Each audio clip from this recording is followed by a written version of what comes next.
in the Republican House today. 24 pages long. নিজ ঘরেই বড় অশান্তির কবলে ডোনাল্ড ট্রাম্প ৫ বছর পর আবারও শাটডাউন পরিস্থিতির মুখোমুখি হয়েছে তার সরকার। অনির্দিষ্টকালের জন্য শাটডাউন খড়গ নেমে আসায় আমেরিকা জুড়ে গভীর উদ্বেগ উৎকণ্ঠা ছড়িয়ে পড়েছে। এমন পরিস্থিতিতে যুক্তরাষ্ট্রের কিছু সরকারি পরিষেবা সাময়িকভাবে বন্ধ হয়ে যাবে, আটকে যাবে লাখ লাখ সরকারি কর্মচারীর বেতনও। এই পরিস্থিতি কাটিয়ে উঠতে সরকারি খাতের আকার উল্লেখযোগ্য হারে ছোট করার হুমকি দিয়েছেন ডোনাল্ড ট্রাম্প। তাতে বিশ্লেষকদের মত, এমন অবস্থায় আগের শাটডাউনগুলোর তুলনায় এবার বড় ধরনের বিশৃঙ্খলা সৃষ্টি হতে পারে।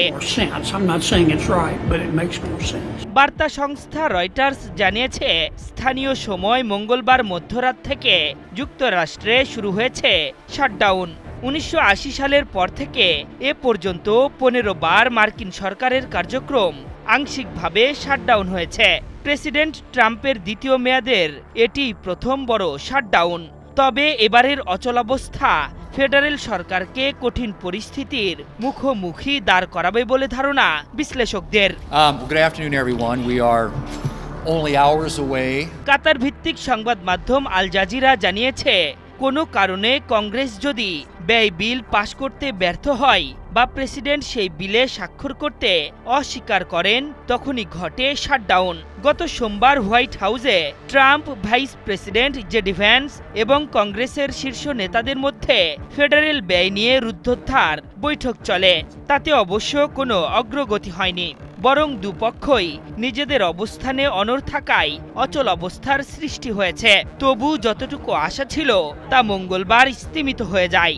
শেষ মুহূর্তেও সিনেটে অর্থায়ন বিল পাশ না হওয়ায় এ সিদ্ধান্ত কার্যকর হলো।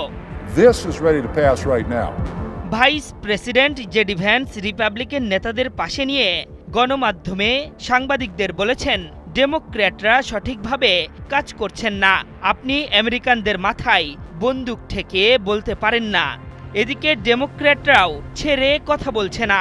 হাউসের ডেমোক্র্যাট এক নেতা বলেছেন, যুক্তরাষ্ট্রের সাধারণ নাগরিকদের ক্ষতিগ্রস্ত করতে রিপাবলিকানরা ভোট দিচ্ছেন। দুই পক্ষের এমন পাল্টাপাল্টি বক্তব্যের মধ্যে বড় আর্থিক অনিশ্চয়তার মধ্যে পড়তে যাচ্ছে সরকারি সেবার সাথে জড়িত কর্মকর্তা কর্মচারীরা। এবারই প্রথম নয়, নিজের প্রথম মেয়াদেও একই ঘটনার সাক্ষী হয়েছেন ডোনাল্ড ট্রাম্প। সেবার সর্বশেষ সরকার বন্ধ ছিল ৩৫ দিন, যা যুক্তরাষ্ট্রের ইতিহাসে দীর্ঘতম শাটডাউন হিসেবে রেকর্ড গড়েছিল। সেই শাটডাউন হয়েছিল এয়ার ট্রাফিক কন্ট্রোলাররা বেতন ছাড়া কাজে না এসে বিমান চলাচল ব্যাহত করার হুমকি দিলে। তবে এবার শাটডাউন কতদিন স্থায়ী হবে তা এখনও অনিশ্চিত। তবে একটি বিষয় স্পষ্ট, রিপাবলিকান ও ডেমোক্র্যাট উভয় পক্ষই এই লড়াইয়ের জন্য প্রস্তুত এবং কেউই সহজে পিছু হটার লক্ষণ দেখাই যাচ্ছে না। আশরাফুল ইসলাম, ৭১।